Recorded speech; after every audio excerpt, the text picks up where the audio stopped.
All right, good evening. Thank you for those who are joining us live and those of you who are joining us online as well. We're certainly happy to present the second public meeting on the aquatic study that we are conducting here in Blue Springs. My name is Dennis Stovall. I'm the Director of Parks and Recreation. We've hired SFS Architecture to lead this study as they go through this process. Back in February, we started the study, and unfortunately, we had a little pandemic that popped up and kind of delayed the process, but we've started re-engaging that process again. And so what we're going to see tonight, Brian will take us through most of the presentation along with Doug Whitaker of WTI, which is one of the consultants for SFS on this. And then Darren Barr with Ballard King will also be presenting a little bit of information this evening. So with that, I'm going to turn this over to Brian, and he'll take over the study. And if you have any questions during the presentation, if you're online, just type them in. And those in the audience, just raise your hand and we'll get to them. So with that, Brian. Thanks, Dennis. I'm going to try to move this little menu out of the way here on our screen here in the room, if I can. Where's that? So let's look at this little guy right here. Okay. All right. So again, my name is Brian. I'm with SFS Architecture, as Dennis mentioned. Also joining us tonight, just so you can put some faces with the names, and I didn't put masks on these pictures, so this is what we actually look like. Doug Whitaker from Water Technology. He is the aquatics designer. They're out of Beaver Dam, Wisconsin. Darren Barr with Ballard King and Associates. They're looking specifically at a market assessment and operations pro forma once we get to that point. Kelly Van Elders, who some of you might remember from the Parks Master Plan process, he's not joining us tonight. But he has been part of this process as both of our firms have been working through the Parks Master Plan and now the aquatics study as well. So our agenda tonight, recap the community meeting that occurred, seems like 10 years ago before this whole COVID-19 started, but it was actually on February 27th. We were all able to interact out in the open. And we'll go through kind of the attendance, the results of that community meeting, both from an online public survey and the statistically valid survey. Darren is going to recap the market assessment specific to the aquatics study. And then we're going to look at the preliminary aquatics concepts and finish with just the next steps and how we're moving forward there. I'll pause a couple of times through the presentation where we can check questions from the meeting attendees that are watching online. So community meeting number one, again, back on February 27th, we had about 140 at least that we think came through that meeting that evening, either specifically there to come learn about the Parks Master Plan and the aquatic study, or they were coming in to go to the fitness center that we were catching just that traffic coming by. We did a dot polling exercise on aquatics specifically, and there had over 708 dots that were collected indicating preferences on those different types of features and amenities that the folks that would like to see in these aquatic centers. We also gathered comment cards and distributed comment cards that could be mailed back in. We received those for the next couple of weeks afterwards, kind of trickled in, but most of them we received that night. So this was just one example of a comment card. At the end of that evening, we took all those boards back on the preferencing exercise and scanned those in and did a count just on the number of dots there that were received on each one. So I wanted to highlight kind of the top 5 as far as the dots were concerned. The indoor multi-generational lifestyle pools in the upper left there. Moving to the right, the next was a indoor therapy and wellness pool, outdoor lazy rivers, zero depth beach entry, and spas and whirlpools. Now, this piece on its own isn't the best indicator of preferences in the community. We like to do different types of surveys and polling and try to compare all those and find the consistencies and the anomalies between them. So we take this information and then we look at that with the statistically valid survey, and then we did the open public survey, and you kind of, like I said, look at the consistencies and throw out the anomalies there. As I mentioned, that online survey, that started in middle of February, or just before this public meeting. It actually ran for a little over a month, I believe. We had about 200 responses on that, which was surprisingly low considering nobody had anything to do for probably the last 3 weeks the survey was open, but stay home. The statistically valid survey, on the other hand, had a target response rate that we exceeded and a higher level of confidence. We'll go through that. But as I mentioned, that SurveyMonkey was available February through April. Like I say, used in comparison to the statistically valid survey. There were 12 questions on that open online survey, and they spanned both aquatics and parks. We were trying to get a wide range of information that was very general to both of these studies. About 191 respondents. We did have a good ratio of responses from kind of the 4 quadrants of Blue Springs, so that was nice to see that we had good even coverage. And we highlighted on here kind of those 2 parks that were part of that study. So the statistically valid survey, as I mentioned, that was collected both online and mail-in, but it's a very targeted scientific approach, so hence the term statistically valid. There were 32 questions on that survey related to parks and aquatics. Some of those were specifically taken to that online survey and used so that, again, we can kind of compare that information. Here we had a guarantee from ETC Institute of 400 surveys to hit a certain level of confidence on that survey. They actually received 502 back, so that's better than what the city had scoped them and paid for them to do. And that gave us a 95% level of confidence. Wanted to just show a little slide just basically on how they go through their demographic approach and how they target. So they're trying to get, again, a good cross-section of the whole community so that we're not just getting this age group or this financial demographic or this gender necessarily. So you can see they got a good cross-section of all 3 of those different things. A few snippets from this survey. So 63% saying they would use aquatics for fitness and exercise, while 46% would use aquatics for recreational swimming. A few other statistics here on the 52% of respondents stating that currently the aquatics facilities either partly or do not meet their needs, while 81% stating that families are the most important user group in aquatics design. We asked about the different aquatics facilities that respondents used, considering the city doesn't have municipal aquatics facilities currently. So we had past usage of the Blue Springs, City of Blue Springs pools, and then neighboring cities or private HOAs, YMCA, schools, and others. So again, this is looking back in time a little bit at what people had been using when the city still had those facilities as well. The key takeaway on this slide, not only is the over half of the respondents say they'd use the facilities weekly if it had the preferred amenities that they stated. On indoor aquatics facilities, let me back up there. So they would use indoor aquatics facilities weekly if it had the preferred amenities, while 44% or less than half said they'd use outdoor aquatics facilities weekly if it had their preferred amenities. Preferred amenities on the right side here, this is really the top 5 from the statistically valid survey. So we had warm water for therapy or lessons, areas for water fitness, so lap swimming, lap lanes, things like that. An outdoor seasonal leisure pool was number 3 on the list of priorities. An outdoor spray ground at number 4, even knowing that the city has just recently opened a very exciting new spray ground. And then a family-oriented warm water pool as number 5. So just, again, a sampling and kind of the top 5 takeaways from preferred amenities there.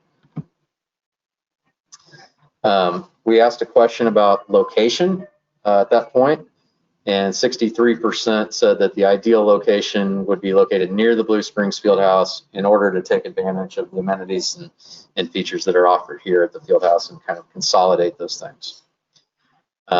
Also, over half of them indicated that Parks and Recreation improvements are a high priority to them and their families. Darren, are you on our call here? I am here. All right, Darren, I am going to go ahead and turn this over to you, and I will advance your slides for you, but just give me a little notice. So, Got Darren it. with Ballard. Go ahead. Okay.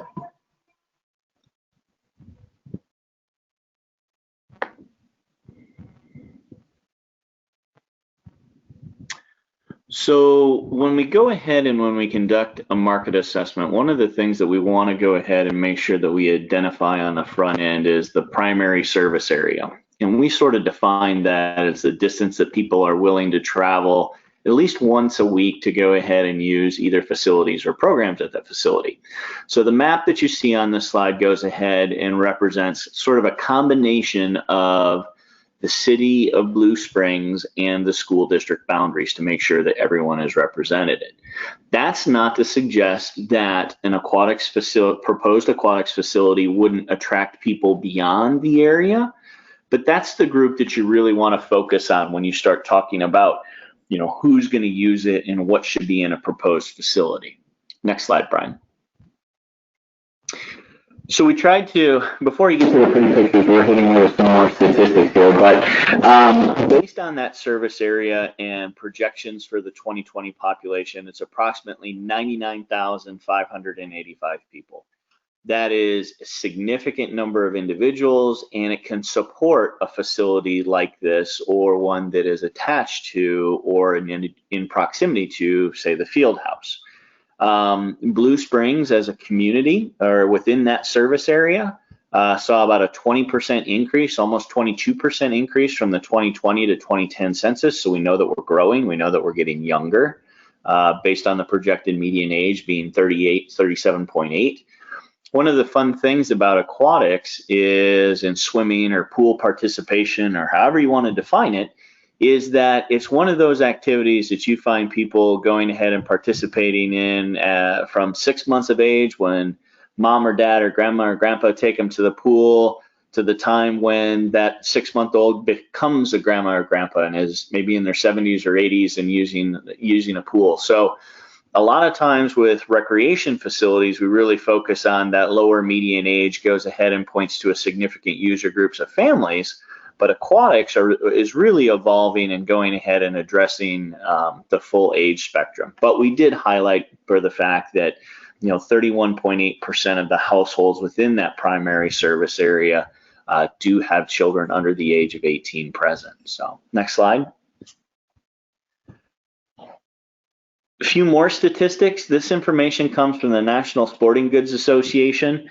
Based on the demographics within that primary service area, so based on the age distribution, the region of the country that it falls in, the rate of participation based on median household income, we can go ahead and estimate that approximately 16.4% of the population is going to go ahead and is going to participate in swimming. If we apply that to that 2020 population, it comes down to approximately 14,830 people within the primary service area participate in swimming. Now, the National Sporting Goods Association also defines participation as frequent, occasional, and infrequent participation and provides participation percentages. And there's a whole formula that we go through. But the reality is, regardless of the formula, the end number is that out of those 14,830 individuals, there will be approximately 666,279 pool visits associated with that population. Now, I'm not going to go ahead and suggest to you that all of those pool visits happen at a proposed facility in Blue Springs. That's just not realistic because people go on vacation and they go to a pool, or maybe they go to Oceans of Fun, or maybe they go to another facility that's in the Kansas City area. That still counts, but that is a significant market to go ahead and to tap into and to give them something right in their backyard that they go ahead and participate. And that leads into my next point, where when we went ahead and we looked at both indoor and outdoor municipally operated facilities in the Kansas City metro area, just on the Missouri side, Okay, we didn't go into Kansas. I was told not to do that. Sorry, that's a Mizzou joke. Anyways, but the reality is that there's 21 other providers in the area. So you're not going into an area of the community or an area of the country where there's no aquatics facilities. You're going to have to go ahead and you're going to have to, it's an ugly word sometimes in recreation, compete with other providers for a portion of that market share. Base that on, some of it's going to be based on proximity, some of it's based on components, some of it's based on the programs that you offer. But the point being is that you enter into a venture like this knowing that you're not going to be the only game in town. Next slide. And then the last thing that we wanted to point out in this market presentation is that people who like to participate in swimming, again, this is coming from the National Sporting Goods Association, also have a rate of participation that is, if not double, almost double the average American in the activities that are on the right-hand side of the screen. So people that participate in swimming love to participate in exercise walking, exercising with equipment, hiking, running, jogging, bicycle riding, aerobic exercise, basketball, weightlifting, yoga. Why is this important? It becomes really important when you start to talk about where you place this facility. Is it near a place or an area where people can participate in some of those other activities, so you can go ahead and begin to cross-market participation, you can cross-market usage. It goes ahead and it gives your project a significantly greater chance of success financially if it can be in proximity to those other activities that we know people like to participate in. Next slide. Here you go.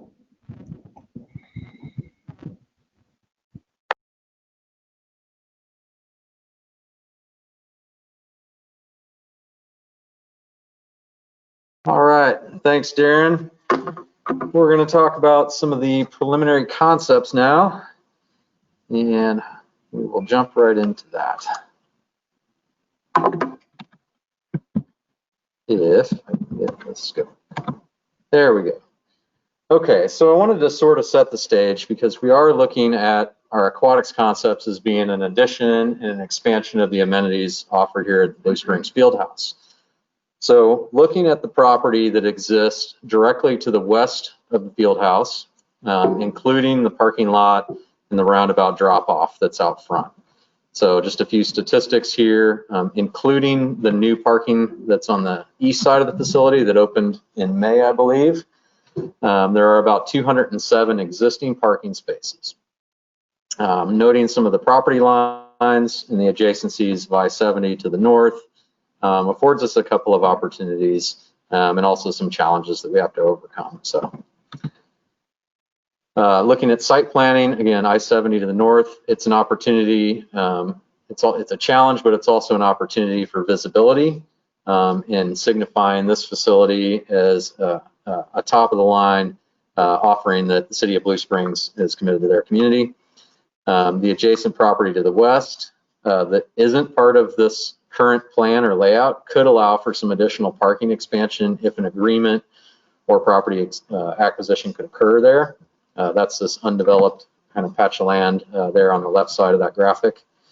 Wanted to highlight kind of the need for a service drive to wrap around. So as we're looking at these concepts, we have to get access back to pool mechanical equipment and building mechanical equipment that's going to be on the north side of the facility. The topography of this site, definitely a challenge, but also an opportunity for a very dynamic and engaging visitor experience, something that's unique, I think, in this scenario, and we'll see that more as the concepts are unfolded here. We have been able to achieve about 265 total parking spaces of an increase over that 207 that exists today. I think that is probably one of the larger concerns with any of this concept, is the need to get as much parking and maximize the parking wherever we can and whatever opportunity is available to us. So kind of a bird's eye view of this site plan. I'm going to kind of walk through kind of the concept here. So the existing drive today is here. We're basically just reworking that to create a drop-off area and an entry plaza here. The lay of the land is really building addition. As you can see, the existing field house in dark gray here, but the building addition extends off to the west and interfaces with the west elevation of the field house. Outdoor aquatic support spaces are here in this long kind of linear space. That would be for the seasonal outdoor facilities. The entry lobby here that kind of jogs around and connects to the existing lobby space. Some new community rooms off of this entry plaza and drop-off area right here. And then the indoor aquatics facility here where number 10 is noted. We'll get into more details on how these spaces lay out and how you circulate through that in some of the next slides. So again, you have your entry point off of that drop-off plaza here. This lobby would come in and the existing control desk and admissions point would remain where it is. And that's really the control point for all paid activities. When the outdoor pool, if it is open, we have basically a cutoff right here on the indoor facilities. So you have changing rooms and family changing rooms here that are associated with the outdoor aquatics, so that you don't have to operate changing rooms and showers year round and maintain those facilities if it's not necessary. And you also might want to have a seasonal control point here. So let's say you're coming in, you want to go directly to the outdoor pool. We might station somebody for 3 months of the year. At this point, you could pay your admission if it's a day pass, and you could or scan your membership and access the outdoor pool from this side. If you want to go to the field house or you want to go into the indoor facilities, you'd continue on through this lobby to this control desk, scan your card, and access the facilities as you normally would. Also included in this edition are 3 new community meeting room spaces with a small warming kitchen and storage room over here off to the side, some public restroom spaces, and again, we would work through the fixture counts and ratios as far as what makes the most sense and how they would distribute here. But as a diagram, this is the general layout. Off of the community meeting rooms, we mentioned having a patio. That's actually slightly elevated over the entry here. And so with screening and landscaping, that could be a really interesting, almost urban kind of feeling as you're coming up on the building off the drop-off area and still have a patio space associated with the community rooms. Along that interface of the building, the new building and the existing building, we could have openings into the field house so you can really get a sense of the indoor soccer. You can see in and you kind of get the ability to have a visual connection when you come in with all the different opportunities that exist here.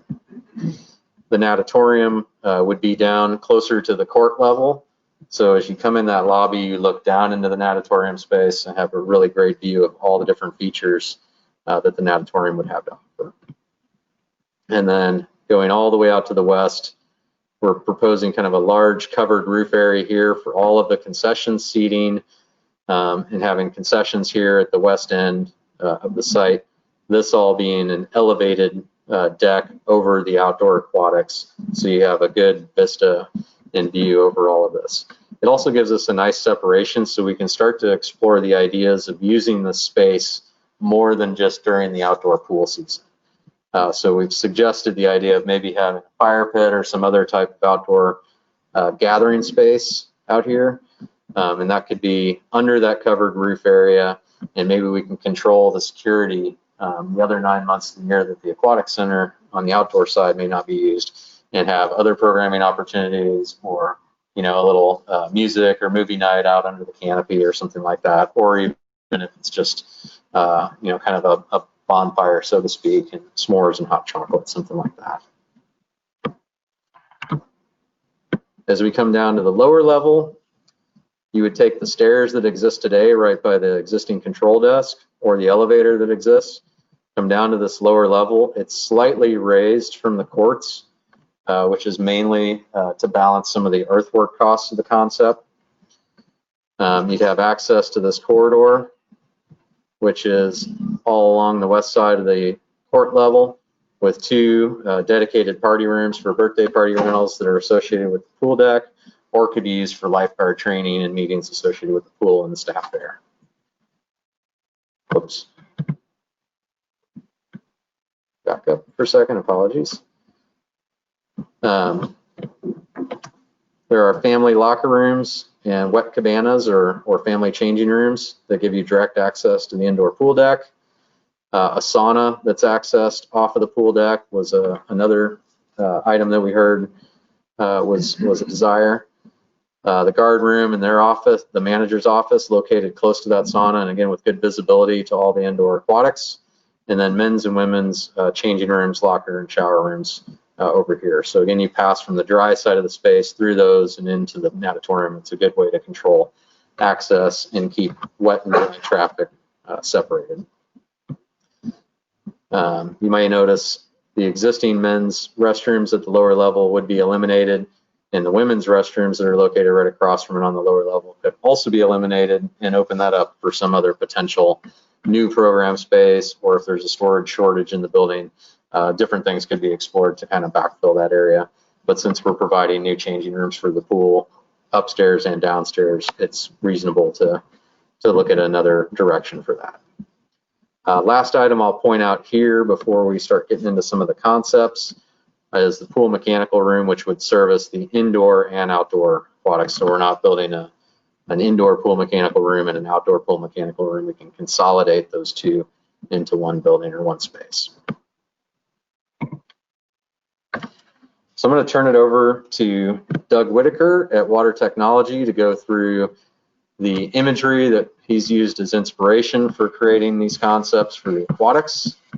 And actually, I'm going to pause here briefly and see if we have any questions or any hand raises. So I see no questions, and I do not see any hands raised. So, Does anybody have any questions? I've got a couple. Go ahead.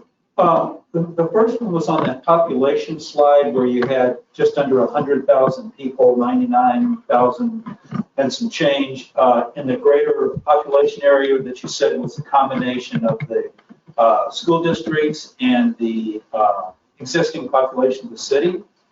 I guess I'm not real up to speed on the population of the city, but I think it's 50,000-ish, give or take, 55,000. So that almost doubles, that population almost doubles in round numbers again, what the current population of the city is. There you go. There you go. Yeah. What the current population of the city is, and that seems like a lot to me. And I'm just wondering if you have any more detail on where that extra 45,000 people comes from. Sure. Darren, did you catch that question?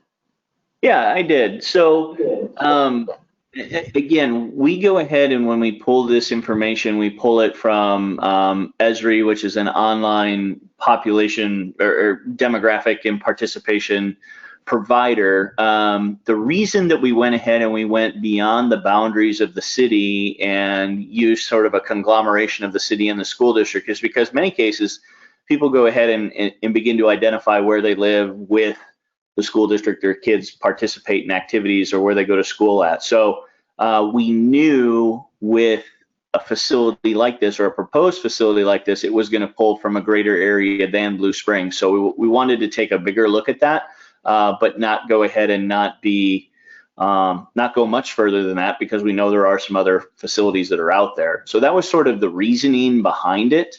I can't answer. We could go ahead and we could dig in and see where the population concentration is at, but that's sort of how we came up with those numbers.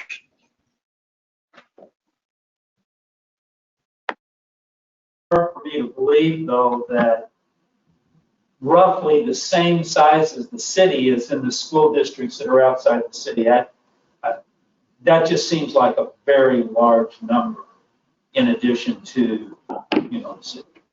Sure. And again, that's a 2020 projection, but we can go back and we can verify the information. I appreciate the concern. I will tell you that a big part of that, you have Lakewood, Park Ridge. Those are two huge housing divisions that are included in the Blue Springs South School District, or in the Blue Springs School District, to make up just an enormous amount of housing. That's a good point. I was thinking more to the to the west as we got onto the Independence side. Lakewood, Park Ridge, Dalton's Ridge, all those are in the Blue Springs school district. Thank you. Do you have another question, too? Yeah, actually I have two more. One is on the parking question, that land that you were talking about, perhaps it could be acquired to the west, if I have my directions right. Would that be used for parking? Is that what your idea would be if we would acquire that land? Or is that already consumed in the new project? Correct. The new concept goes all the way. This is one piece of property here, and then this is an additional piece that's been identified that I think recently sold. So acquiring this may not be feasible. This one is still possible, but at least coming to an agreement with this adjacent property owner, because these are owned by the same entity. If an agreement could be reached to expand parking into that area to serve both, I think that's what we would like to. But that's what your idea would be to use that Yes. area for parking, not for. Correct, not for additional aquatics amenities or anything like that. And then my last one is another space question. That's on that deck idea that you had where the concessions were, which I think is a really cool idea. Is that sufficient? Is that sufficient space up there to really host something like a movie night or, you know, some sort of a community get together? In a socially distanced environment, or? Let's hope we're returning to the real world environment. Right. That's a real world question. Yeah, there's a good amount of space up there. There's a lot of space down on the pool deck as well. So imagine having a pool night, pool movie night. So you could have people down in the pool on deck furniture and lounge chairs, but also probably, 100 plus people up on that concessions level, just seated at picnic tables and chairs, let alone bringing your own maybe lawn chairs or something like that. So yeah, it's an idea we're wanting to explore further and get more input on of what are ways to increase the usability and the functionality of an outdoor aquatic center. So as we get into the concepts, Doug will talk about one of the big components that may have a video screen with it or something. So you've got kind of a built-in video night features. How do we leverage that and utilize that outside of May to August, or well, that's June, what July, involves August. the whole family usage as high as that scored on the surveys. Yep, exactly. So thank you. Thank you.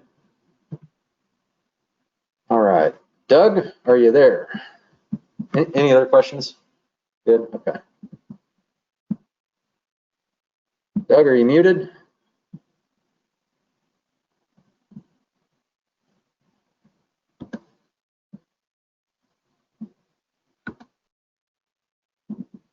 Can you hear me now? I can hear you now. Yes. Okay, sorry. I had Okay. well, hello, everyone. As everybody has talked about, this wants to be a very unique and great facility that has durable attraction value. And to be unique, it's something you don't want to repeat that's close by. And as Darren pointed out, there's 21 other ones that are relatively close by. It wants to be dynamic for both programs and the watertainment, all the recreational activities. And it has to be engaging for fitness, families, and fun. So all of those kind of things help kind of mold some ideas together.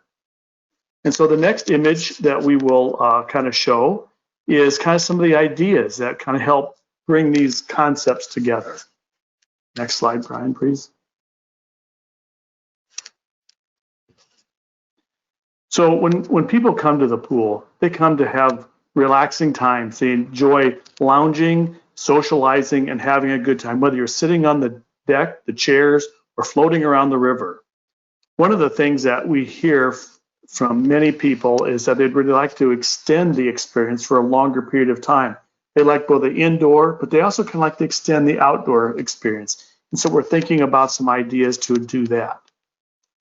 The next slide kind of shows some ideas of some of the fun things that you can do to challenge yourself, whether it's rock climbing or jumping off a rock ledge into the pool, a challenge of maybe a crossing course where people can challenge each other to see who's the fastest. And by the way, while they're jumping, climbing, and challenging each other, one of the things they're also doing is having great times doing fitness together.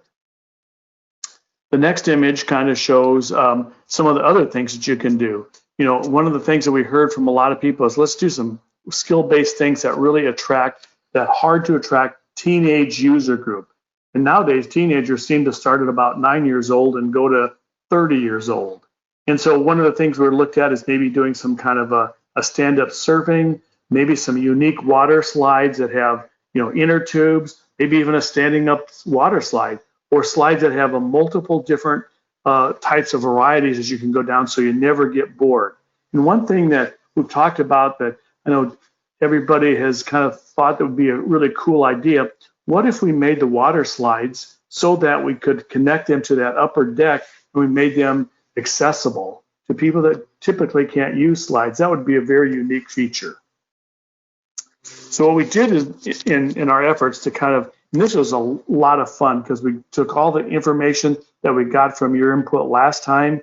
We worked with staff, Brian's staff, and really came up with some really neat ideas. So this concept one, the two things about this, concept one and concept two. Concept one is a little different than concept two in the indoors, but the outdoor stuff is all pretty much similar, just to kind of illustrate some of these cool ideas. So concept one on the indoor, we start with a multi-purpose lap pool. The neat thing about that is, and that's number one up at the top of the page. What that is, it's a water depth from 3.5 feet of water down to 12.5 feet. There we have cool water temperatures between 81 to 82, so it appeals to lap swimmers and it does really dynamic water exercise people. In this pool, we're also showing the Ninja Cross system that goes across the lap lanes, so you can lower that down, do some competition there, and then raise it up when people want to use it for other programmatic aspects. The other thing on the left-hand side of that, we have a climbing wall and a jumping wall that allows a lot of fun activities and really appeals, both of those things really appeal to that broad teenage age group. Number two is basically a lifestyle wellness pool. This is a warm water pool that will range somewhere between 88 to 91 degrees. And the neat thing about that is it's a lot of fun stuff. We have a nice rectilinear area that can be used for a lot of programs, water exercise, learn to swim, all the important programs for especially a community that's so close to so much water that you want to make sure everybody has the lifelong skill of learning how to become waterproof. The other thing that we see in a lot of our water exercise things, and it was very high in your surveys, is having a lazy river. And so we have an idea here in the indoors that we have a nice lazy river. It's about 140 feet in length, so people can use that for floating around. But the next other thing that people like to do with that is exercise. They can use that for, like arthritis patients can use that for walking with assistive help with the current. Or they can do resistive walking against the current. It's very good for cardiovascular. But it's also great for just family fun, sitting there and enjoying sitting on benches, going into vortexes, and just enjoying families and your friends together. But this is where we talk about maybe looking at an idea where we extend that. You can see kind of through the wall, we're showing an image where we could open that up during the extended seasons, where the water, you could actually go outside through a portal to be able to go to the outside. And maybe that's extended season for 9 months, something that'd be really kind of fun. And all of us that have experienced that in after ski areas and things of that nature, it's a growing trend that we wanted to explore here in Blue Springs with everybody. Item number 3 is a whirlpool spa that kind of overlooks all the warm water pools and activities, and also can see the cool water pool. We position this in a very central location, so it has a great focal point. Number 4 is kind of an indoor water slide that can be used on a year-round. That makes it really fun, and it has a run out. So the neat thing about that is the fact that it's when it's operational, it only takes 1 lifeguard as opposed to 2 lifeguards. And then one of the biggest differences is item number 5 is a wet deck or a spray ground that provides a lot of fun activities, dynamic sprays, and things that appeal to especially younger users that aren't quite waterproof yet.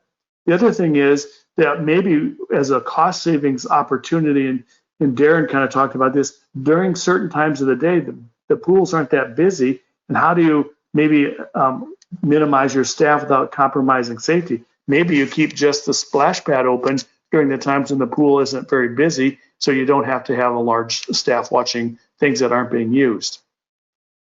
So when you step outside the outdoor pool, as we talked about a little bit earlier, we have that extended lazy river, another 140 lineal feet of lazy river that has a social area that people can sit on benches, another do water activities and programs, or another social area that people can use for learn to swim programs outside as well. When we look at number 7, what we're looking at, that's a zero depth entry that's connected to that round circle that has a red dot in it, and that's a wave generator. So you can have waves in this pool in a small profile that allows gentle lapping of the waves in the zero depth entries, but also has a very exciting area that people can watch from that mid-range deck from that concessions area and see all their friends enjoying the waves that are there. The other thing that we have in this area is we have a sun deck where people can sit there on lounge chairs facing towards the south, has a correct solar orientation. Then one of the other really exciting things that we're having is a water slide.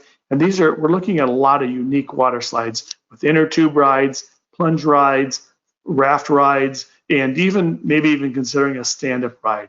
So those are the types of things, and they all go into runouts to help with that very unique user experience. And as you can see in that dotted dashed line is the fact that that's connected to that concessions deck so that people that normally can't use water slides have an opportunity to maybe use that lower level water slides. And then number 9 is another thing that's that whole idea about having what happens if we had surfing and surfing practice in Blue Springs. That's what number 9 is. It's a double flow rider where you can actually do skimboard surfing. It's very exciting. It's very popular. A lot of people are really enjoying that when they go to resort destinations. And so this is very common at a lot of the resorts, and we're starting to see it become more integrated into public recreation. And one of the things that's a very good place to also have, extended seasons, because you could have cooler water surfing. People come with wetsuits and things like that. And one of the things that's really neat about this is behind that surfing, we have a video board. So you could actually have cameras showing people surfing in the Blue Springs surfing pool. You could actually have cameras that are showing their friends going down the slides, maybe going around the lazy rivers or on the challenge course. Or you could also maybe show surfing that's going on in Florida or Hawaii or some of these other destinations while your friends are surfing in the foreground. So the next slide kind of shows concept 2. And basically what we've changed in concept 2 is we've changed the position of the whirlpool. We brought it closer to where the locker room entries are.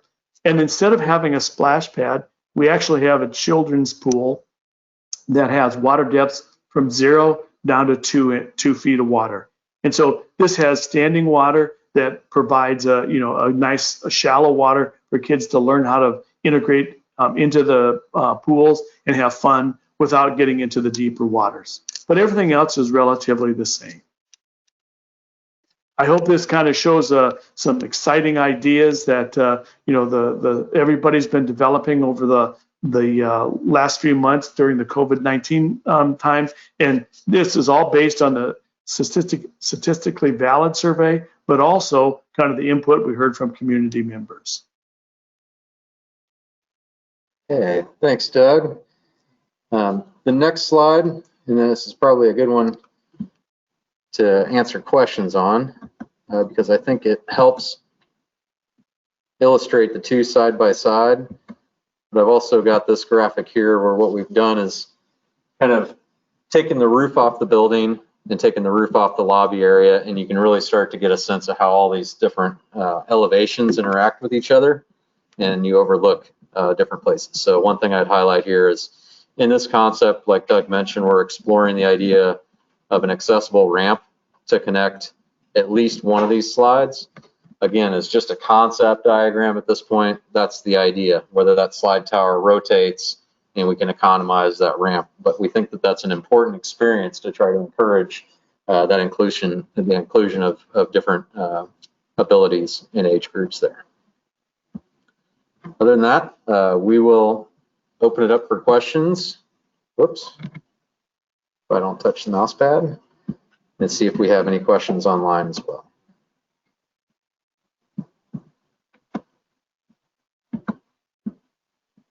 See any questions online or hands raised? Any questions here? Okay.